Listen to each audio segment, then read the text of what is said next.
and get to chat with you. But as this is not a typical year, we're offering a very similar program as to what we did last year, which we actually really like. And there's a component to this which I think we will carry on as a tradition moving forward, which is a guiding artwork or image that each faculty will talk about to encourage the students as they move on from Lewis and Clark. I'm just going to kind of quickly go through some notes here.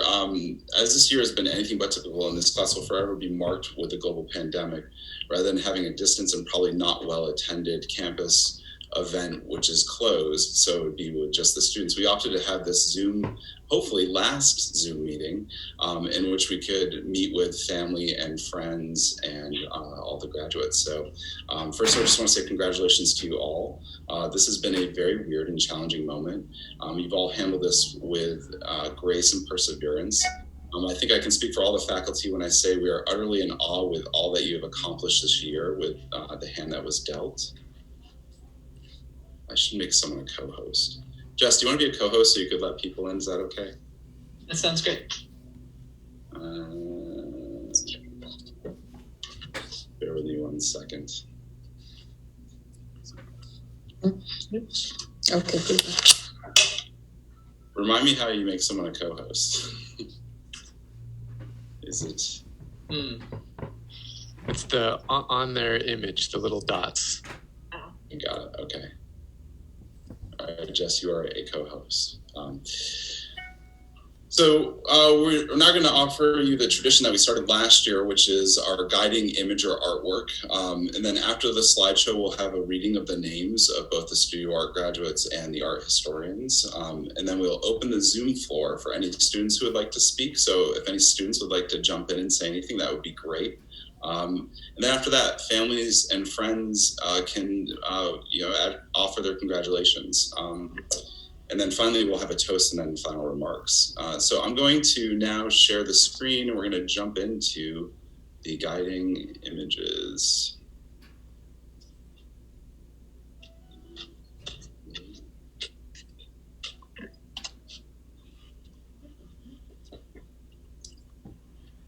There we go.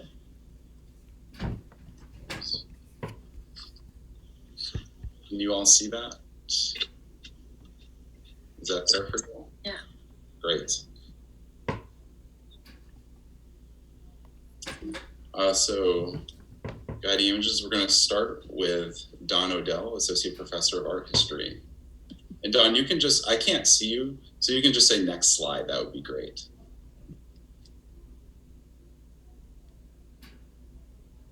Can you hear me, Joel? Yes, we can hear you. Okay, great. Next slide, please. Oh, I did put your pictures up there too, just so you all know. Thank you so much. The image that I want to talk with you about is by Guo Xi, who is a Chinese court artist for the Song Dynasty. Oops, let's go back to the big one. And this is a work that's held by the Metropolitan Museum of Art, but I would be very surprised if any of you has seen it. It's almost never on display, in part because of its really great age, and in part because it's quite fragile.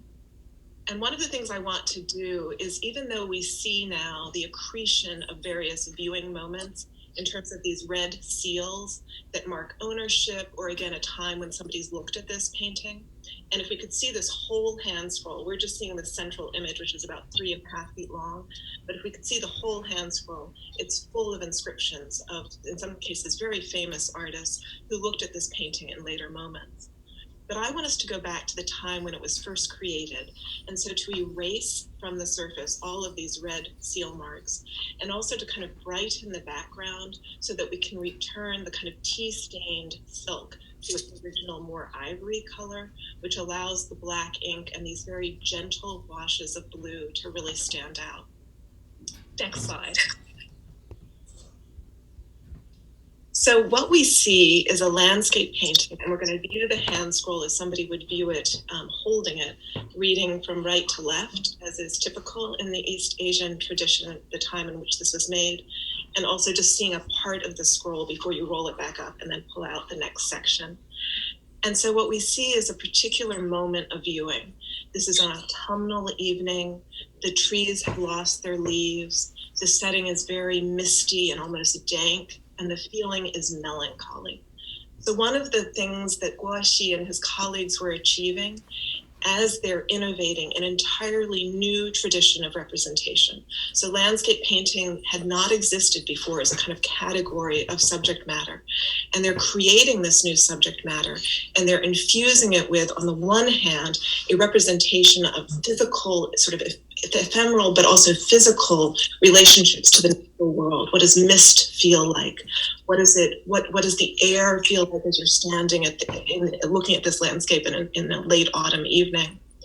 And on the other hand, they're using the landscape symbolically, both in a Neo-Confucian sense to say something about humanity's relationship to the natural world, and also to use the natural world as a vehicle for symbolizing harmonious relationships between individuals. In this case, with the emperor at the top of the hierarchy, and then other members of the court creating the skirt of the pyramid, the base of the pyramid. So if we were standing in front of this painting with Maxwell Hearn, who's the curator of Chinese art at the Met, I'm certain that he would say much of what I've just said to you about the birth of landscape painting in this minute, and about how landscape is being used symbolically, but also, I should say, as a kind of form of for the artist to speak about their own states of mind. So it's going to become more and more abstracted, and indexical mark making, brushwork, is going to become more and more important until landscape painting becomes almost secondary to calligraphy in terms of the fine art traditions. But what's almost never talked about is what else was going on in the moment in which this painting was created. And I want to mention just two things that I think will resonate with all of us. The first is that Kaifeng was going through a series of pandemics. Historical epidemiologists think that these included cholera, typhus, typhoid, and a form of the bubonic plague that was ravaging the capital city and much of northern China. These diseases were in general coming from the southern portion of China and moving north. And that was happening all throughout Guoxi's lifetime, but especially in his final years, beginning in about 1065. The second thing is that the land around the capital city was being intensely farmed, but it's a loess plateau. And so the soil was extremely fragile and was being destroyed by this intense agriculture, which was causing climate change, which was leading to flooding. So the Yellow River, the banks of which the capital was located, was flooding over and over again during Guoxi's lifetime, killing, they think, an estimated 1 million people and displacing many millions of others. So all of this is going on at the same time that this kind of pristine, quiet, melancholy landscape is being created. And I guess what I was thinking of when I chose this image was how any of us answer the question, how do you respond to devastation of the natural world? How do you respond to a pandemic? And so this is one answer. You create a whole new genre of image making that allows you to both say something about yourself and also to create a kind of perfected view of the natural world, even while the rest of the world is being destroyed around you. And then the last slide, just as a final thought, which is this also has a more personal meaning for Guoxi. He most likely painted it for a colleague, fellow painter, who was on the cusp of retirement. And so these two little groups of figures that we see over on the left, there are two taller men and then two smaller figures who are servants. They're moving toward the pavilion in the middle of the painting. And that's going to be the place of sending off. So one painter will go forward into retirement and the other will return to the court. Вот я вижу, они меня не видят, у меня это заклеено все. So this has nothing to do with your next steps, which are going to be about everything but retirement, although I hope you will have time to move into the natural world. But it is about leave taking and farewell. And so I just wanted to use this last of the hand scroll. Ой, мишку вижу, вот. Mute themselves? I was trying to figure out how to mute other people. Лена, нажми, пожалуйста. As we haven't provided images, if possible, please mute yourselves. I'm so sorry for a sec. Лена, нажми, пожалуйста, чтобы микрофон выключить. So I just wanted to use this last section to say farewell myself. I'm going to miss you so much. Please keep in touch. And I look forward to seeing you down the road. Great, thank you, Dawn. That was wonderful. And please, take a moment, everyone, just look down at the bottom left part of your screen, make sure you are muted as we are going through the guiding images. Thank you. Next is Associate Professor of Art, Jess Hurlitz. And Jess, feel free to just let me know when you'd like me to move forward. Thank you, Joel. Hi, everyone. Welcome. And it's so nice also in this moment for us to be able to gather with family members that under typical circumstances might not even be able to travel. So welcome. And I'm the sculpture professor at Lewis and Clark. And the image that I wanted to send you off today with as your guiding image I wonder if I can even do it myself, Joel. Will you send it to the next slide, Joel? Is this, which is an artwork by a collaborative duo, Alora and Calzadia, who are a Cuban-American couple who live in Puerto Rico. And most of their practice is as a collaborative couple. And this piece is called Compass. It was made in 2009. And it was a work that was originally designed for the Kunsthalle in Berlin, but has been installed in different spaces. But it looks slightly different in all different spaces because what you're looking at is a very, very large exhibition room. And they have built a suspended ceiling halfway through that space. And it cuts the space even more. It makes the room actually sort of a third of its size. So what we can't sense from this image is that feeling of like walking into that room and that ceiling is just a little bit lower than it should be. And it feels a little oppressive to be in this large room where the ceiling is just a little bit closer than it should be to you. And also it is a pretty grand room normally. So the ceiling is quite high. And so what you're not seeing is that suspended ceiling is actually a floor that they built, basically bifurcating the horizon line of the gallery space. And that above that floor is a tap dancer. So if we can go to the next slide, Joel. So this is what it actually is. And so if you look at that material list, it's just suspended wooden drop ceiling and dancers. And again, it ranges where it's installed, but for this installation in 2009, I think they had about 18 different dancers. The dancers dance by themselves and they have their own choreography. And so I think what you can imagine is when you walk into that space, it seems empty. And then overhead, you hear the sound of tap dancing. Right? And I wanted to choose this as a guiding image because I think, one is that, coming out of the art department, for all of you, I think whether it's studying art history or studio art, that you end up being able to understand and look at works that are quite interdisciplinary. So that we really we believe in actually learning a sort of skill or a way of going about things, and that specificity then opens it up. And here we have this collaborative duo that work across the range of performance and painting and drawing and sculpture. And really for them, they are always trying to deal with the poetics of a space and the politics of a space. And they do it without hierarchy, that both are just as important to them.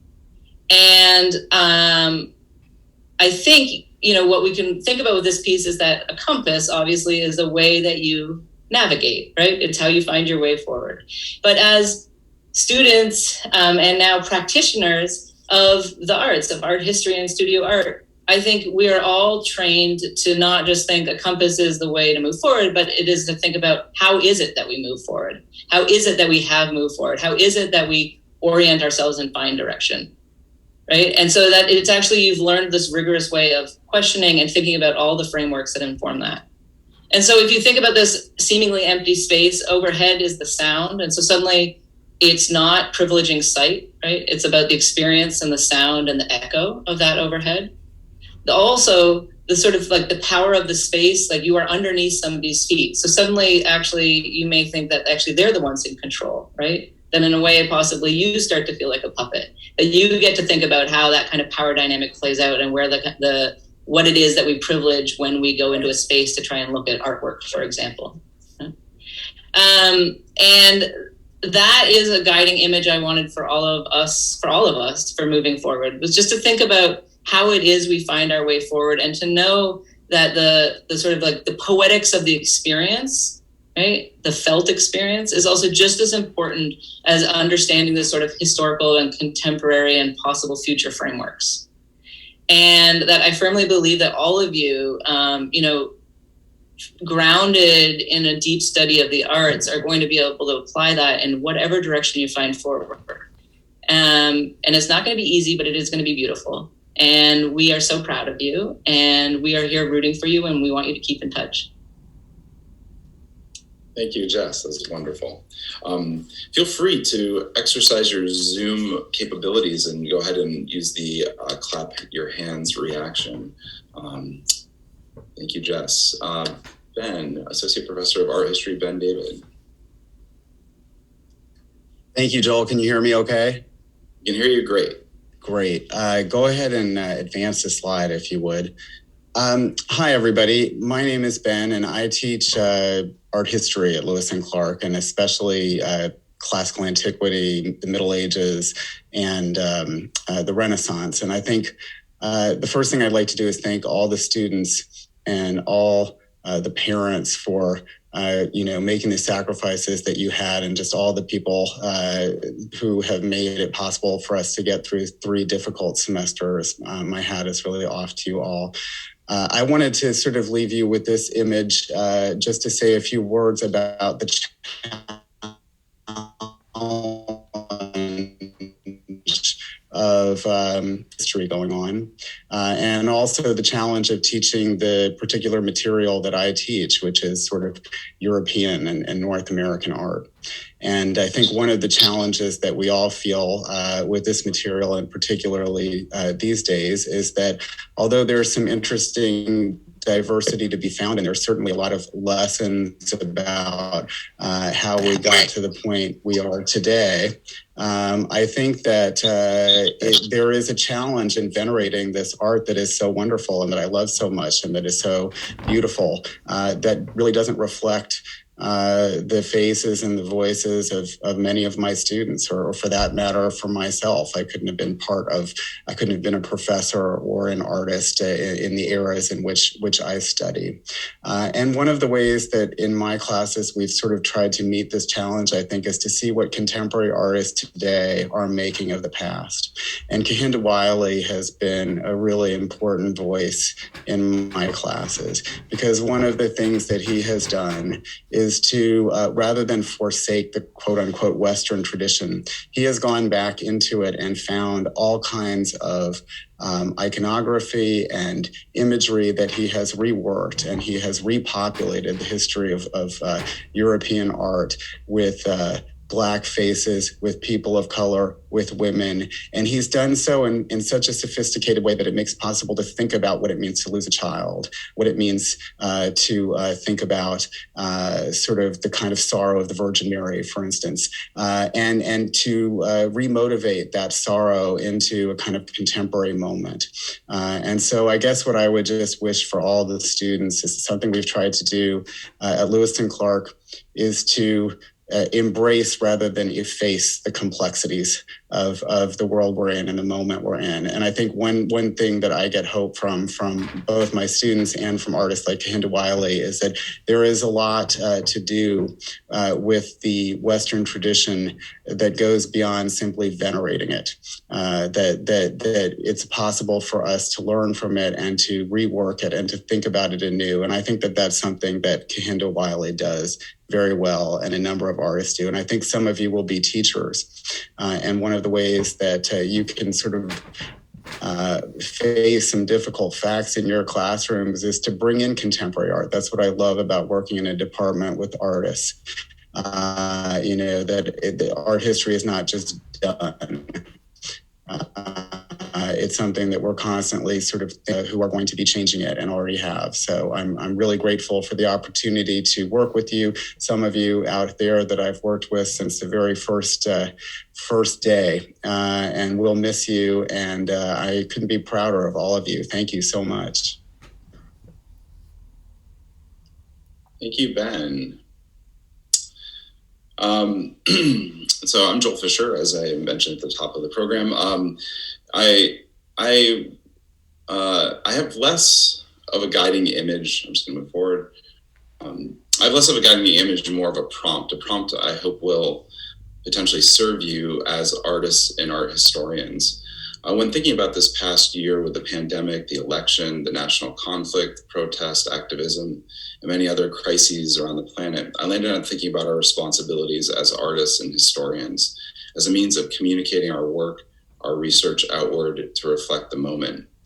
To be honest, I was hard pressed to think of a single work that I could offer as guidance. Holding my daughter in my arms, I kind of left this up to chance, and I just spun around in my library, and with my eyes closed, holding on tightly, making sure nothing happened, I just grabbed a book and then put my daughter down, and I started flipping through the book, and at chance, I just landed on the image on the left-hand side. And I didn't know this book really previously. I knew the photographer a little bit. But I was never really fond of his work and never really cared much for it. And I believe that we ended up with this book as a Kickstarter campaign. So the image is made by a Polish photographer named Leon Borenstein, and it's of his daughter Sharon. And as I mentioned, I never really cared much for his work. And I was looking through the book, and I was struck by this story. And as a new father, I found something to relate to and be fearful of. But through this chance process of landing on this book, it led me to begin to dig. So then I read the words in the book and what he wrote about in terms of his relationship with his daughter. And it was a 30-year, process of making these pictures. And then I remembered a picture that he had made of the artist Judith Scott, who was institutionalized for nearly 40 years. That led me to start to begin to look at the arts organization called Creative Growth in Oakland, that has gone on to support artists with disabilities. It's been around since 1974, and I started to dig, and I learned about some other artists, William Scott and Dan Miller, names you should look up. So I learned something new from a picture chosen at random, from a book chosen at random of a photographer I wasn't particularly taken with. But now I have a newfound admiration for his process, practice, and what he has communicated. I think a big part of what we do is dig. We dig in books and galleries, museums, journals, archives to learn more about work and whether we like it or not. Just as it is important to be enamored with knowing why we're enamored with certain works, we should also not merely dismiss, but know why we are dismissing work. So what I have to offer is more of an advice: to take chance, to have interest, to follow your intuition, and to continue to dig. So, as you all go on and you leave Lewis and Clark, my hope for you all is that you foster that interest and just keep digging. Thank you. Next is Brian House, Assistant Professor of Art. Hi, everyone. I'm Brian from Digital Media, and I'd like to share a piece by the contemporary artist Francis Alice, which is called Tornado. So you can show the first slide, Joel. So we have this landscape painting showing the Mexican countryside. And I don't know if you can see, it's probably pretty small in people's Zooms, but he's labeled all these dynamics at work across the landscape. So we have the hills in the distance labeled with the mere semblance of order. And then we have the sky, which is turbulence. And then this cow, or whatever it is in the middle, is experiencing uncertainty when it's faced with the forces of chance, which are represented by these dice, actually, in the hills here. So it's kind of a funny image, or ironic image. And despite the apparent stillness of what's depicted in it and the soft tones of the canvas, the labels let us know that everything is in motion here. And it's actually a pretty anxious state when we have things like uncertainty and turbulence and only the semblance of order. But then in the center, a little to the left, we have these two little tornadoes. which are, of course, rapidly moving, right? And nonetheless, even though they're moving, they represent, or they're labeled with, order emerging out of chaos. So they're the only two things that offer some sense of stability, but not because they're static or have some monumental presence. It's because they've really kind of gone all the way to embrace that motion, and in so doing, are kind of an emergent form. So yeah, it turns out that this painting really isn't the work. It's more or less a study, and the meat of it is actually that Alice actually attempts to get inside the tornadoes himself, which was his regular practice over a 10-year period. So Joel, I don't know if you can play the video now.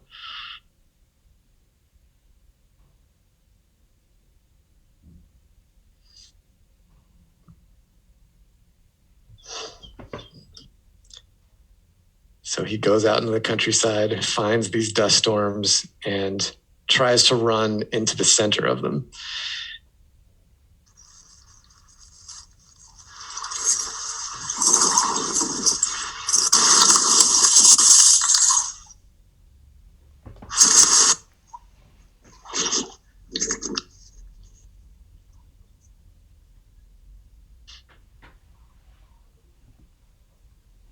And so we might not be able to hear so well with the audio, but this video ends when Alice actually finds this space of stillness or relative quiet inside the tornado. He kind of pushes through the churn and the chaos if it's spinning around and all the sound that generates. And in the very center, there's this kind of moment of respite, of peace. And maybe it's a very precarious one, of course, but that makes it kind of all the more precious and beautiful. So I do hope that you will pursue your own tornadoes across this landscape of uncertainty that is the world right now and the world always.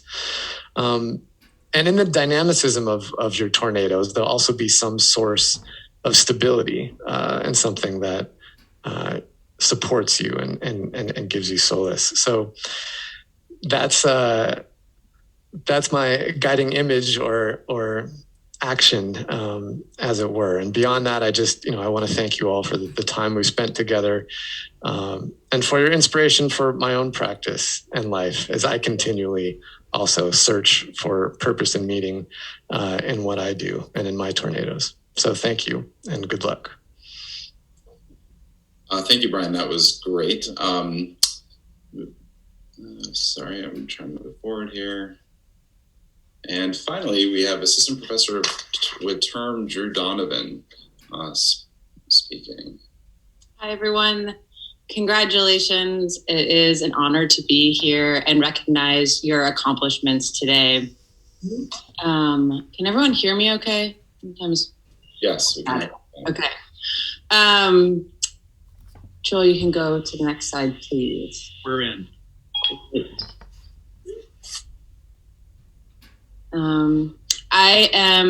I teach photography and video at Lewis and Clark, and I was fortunate to get to work with the senior class this fall. So it was a joy to get to work with them in the fall, and then also get to show up and see their incredible show in person. So it's been a beautiful year to sort of be virtual and then emerge into real life.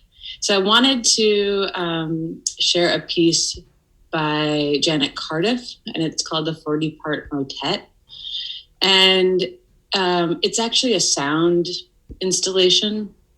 And Cardiff recorded the Salisbury Cathedral Choir singing Spem which is written by the 16th century composer Thomas Tallis. And Cardiff individually mic'd each member of the choir to isolate each person's part.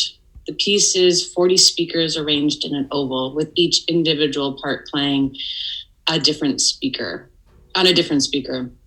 So mimicking bodies standing in an oval, the speakers are on stands about 6 feet high and they point inward. So imagine the oval is a gathering of 40 voices, of 40 bodies not physically present in the room. So when you enter the installation that plays on a continuous loop, one feels as though they're walking through music. As they move from speaker to speaker, you become more aware of each body breathing in air and sounding out their individual musical parts. Listening to the loop, one realizes the piece does not begin or end with singing, but the moments right before the song starts. We hear members warming up, chatting, clearing their throats, children giggling. When the music begins, single voices fade away and become one voice, a movement, a powerful song. And I wanted to speak about this piece because it offers us an opportunity to experience the power of both the individual and the collective voice, which is something that I experience as your teacher constantly. So how you are growing as an individual and how you also, the conversation you're making within the classroom. You've sought a degree in art, a field that often emphasizes looking, but today I wanted to talk about listening. So for me, both making art and teaching art is a dedication to the practice of careful and empathetic listening. So kind of one of my teaching philosophies is that I feel very committed to protecting your instincts. So I'm constantly trying to listen to you in our individual meetings, how you speak about your work and critique, or the work of something else. Or maybe we can. And so when I'm listening to how or just like looking at your work as an articulation of your instincts, and I'm trying to do everything I can to sort of protect those instincts that you enter in with, and then sort of push them and develop them and make you think otherwise and question them.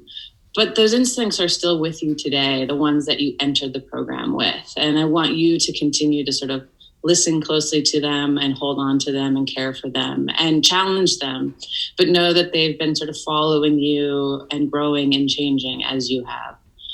So one of the joys of being your teacher is that listening closely to your individual voice develop, create, question, and contribute to the collective voice of Lewis and Clark and now outside into the world. So I look forward to continuing to listen to you closely and staying in touch and seeing how both your work, your practice, and just sort of your life evolves. So it's truly been an honor to be your professor, and I look forward to kind of the next steps of your life and staying in touch. So thank you so much. Congratulations.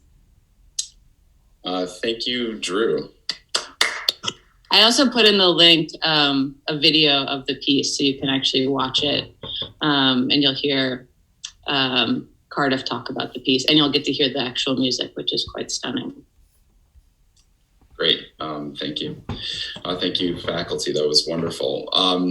So now, if you all could go to gallery view, I think that would be great. And then I'm going to try something. I don't know if this will work. We've never tried this before, but if the faculty could unmute themselves, what I'm going to do now is I'm going to read the names. And one of the things about Zoom is oftentimes you feel like you're talking into this void and you have no reaction, so you don't hear anything. So I would like to see if we could all just clap quietly and see if sound can come through, just a little bit of sound. Can you all just try that? Don't be.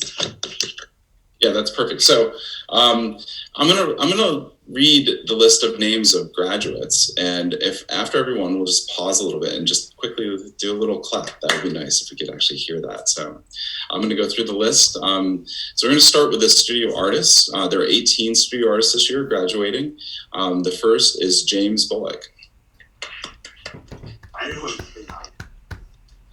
Next, John Carr.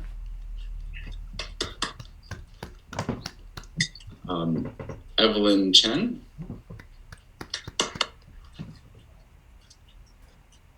Misha Davidov. Riquel Dixon. Isla Gastina.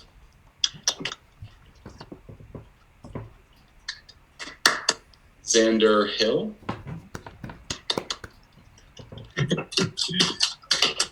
Sophie Hogan Citron.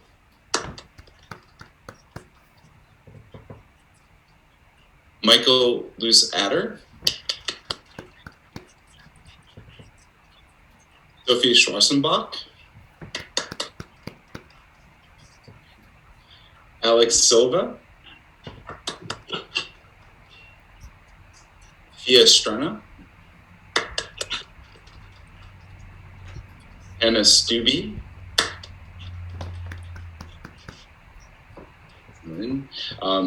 Kai Kimura Swift. Jackie Weiss. And finally, Kamala Woods for the studio artists. And now to the historians that are graduating this year. Ella Baker.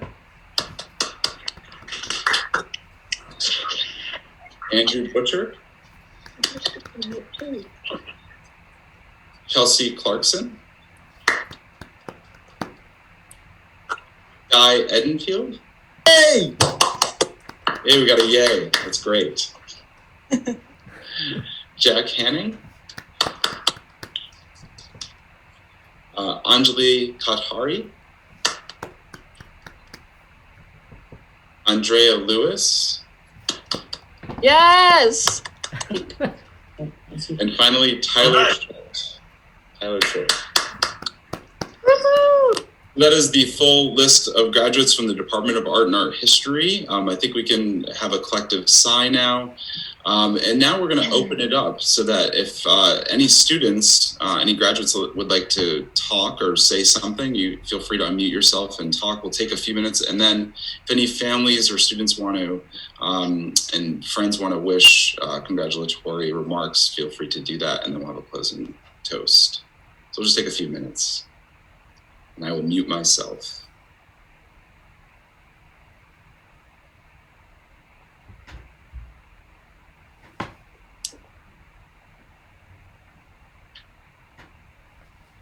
Should I just call on someone like I do in class? John Carr. Of course it's me. God, I don't know.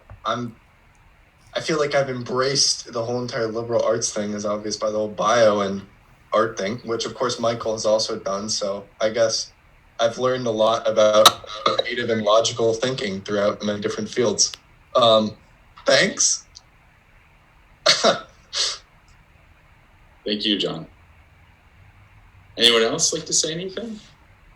Andrea Lewis? Sure, I'll talk. I just want to say thank you to all the professors and students that have engaged me in so much over the past few years. I never thought I would study art history. I came into Lewis and Clark with the expectation to study something in the sciences, and I took Don Odell's early East Asian art, which completely changed my path and changed my life, honestly. So I'm super grateful and humbled by every experience I've had, and thank you so much. It really has changed the way I see the entire world, and I'll keep my friends from the history department for the rest of my life. So thank you, and I hope we all keep in contact.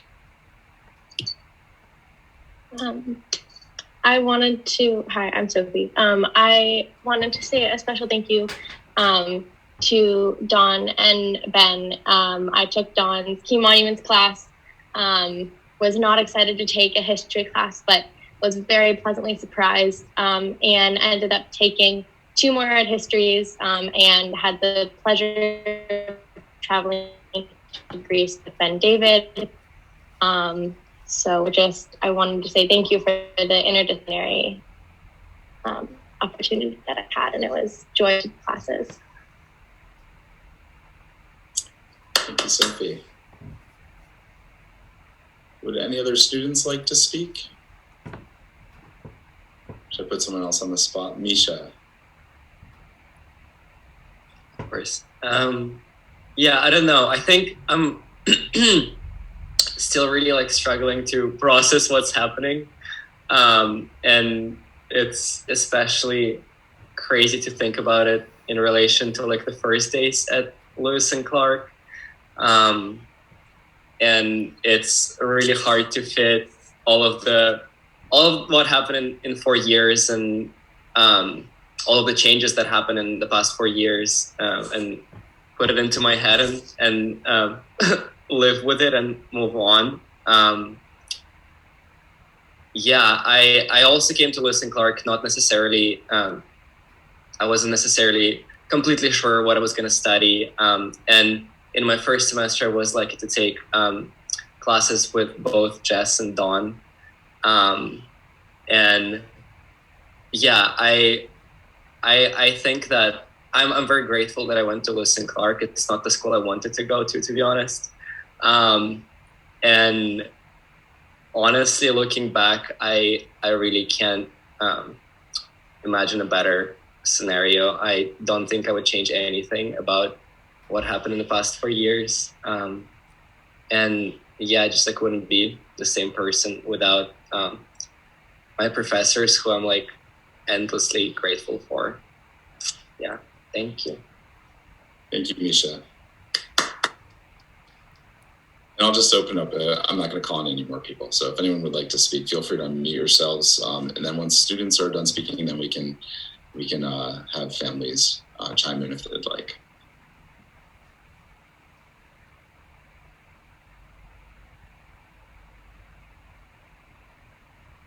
I actually also wanted to say thanks for getting the exhibition set up. I was not expecting it at the beginning of this semester or last semester, but the fact that it actually went through and like the amount of work that had to go through just to get that running, that was an extra step I was not expecting. Thank you. Thank you. I mean, as you all know, and maybe I'll just mention this again, with the pandemic, we weren't sure we were going to be able to pull it off this year, as we weren't able to last year. But I finally got, after many back and forths with the dean and other people, we got the okay to go ahead with the exhibition. And I'm very, very glad that we were able to have an experience in person. As the year, a lot of work was being produced and shown over Zoom. It was actually nice to be able to be with the work. And, as I mentioned before, I'm very, very much in awe of what you all accomplished. So congratulations, and it's all your hard work. Thank you.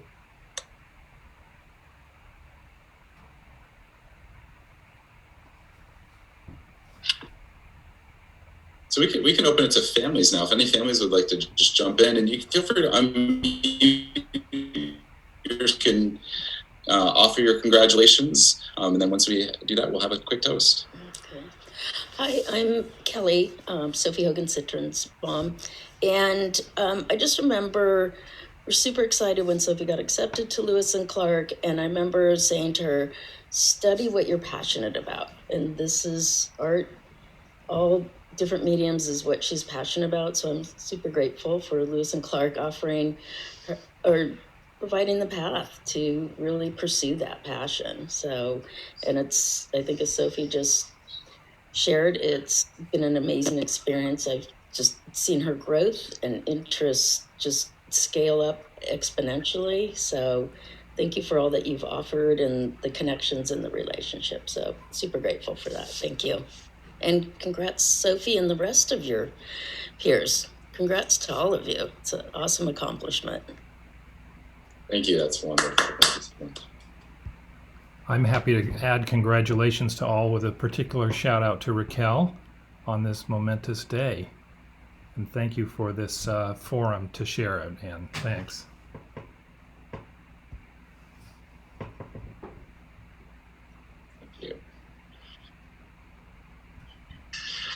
Hi, this is Andrea's dad.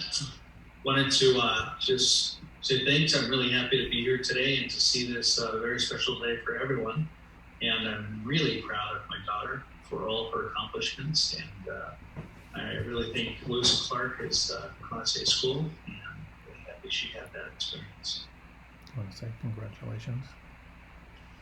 Do you want to say congratulations to Riquel? Thanks, Dad. Hold on. Okay, go ahead. Hi, this is Riquel. Congratulations to you and all of your classmates. You've done a wonderful job. Congratulations. Thank you, Grandma. Hi, this is Sarah Tucker John Carr's mom, and we wanted to say thank you so much for all the ways in which you have contributed to his education. We loaded up a van half full of boxes of pottery last night, and we wonder if any clothes are going to fit. But he has been so prolific and productive, and it's amazing the ways in which his view of art has expanded while he's at Lewis and Clark. And I think the studio was one of the things he fell in love with when he visited, and the reason he ended up there. So we are so proud of him and so grateful to you. And Peter has been doing a drawing of the Zoom call. well, what we've been watching. So thank you and congratulations, everyone. And we're so proud of you, John. John has informed a lot of what I do. I'm an artist, and going to refer to him on several occasions has been extraordinarily helpful for me, given his newfound perspective, which has been built up over many years. So I guess it's an earned he's earned what he's done. So I'm grateful for him and all of you. Thank you. Great, thanks so much. Is there any way we could get a copy of that, just in a photograph? You take a picture with a phone, or John could do that maybe later and send us. That would be wonderful. And we should be recording these videos for promotion. It's really great to hear all the wonderful things that you have to say about our department and where the students are. Thank you. Any other families like to say anything? Or friends? Hi, I'm Michael Luzetter's dad. I brought him up to be a baseball player. When he was a sophomore in high school, he said, "No more baseball, Dad. I want to pursue art." I said, "Are you crazy?" He said, "I don't think so." And obviously he wasn't. I'm so thrilled with what you've all done for him and brought to him and encouraged him. Thank you. Thank you. It's really wonderful. Thank you so much.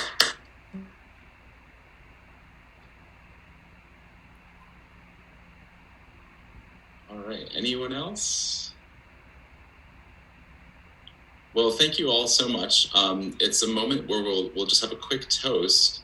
So if you have maybe a glass of something, water, wine, champagne, mimosa, what have you, or I guess Hannah has a juice box. Is that what that is?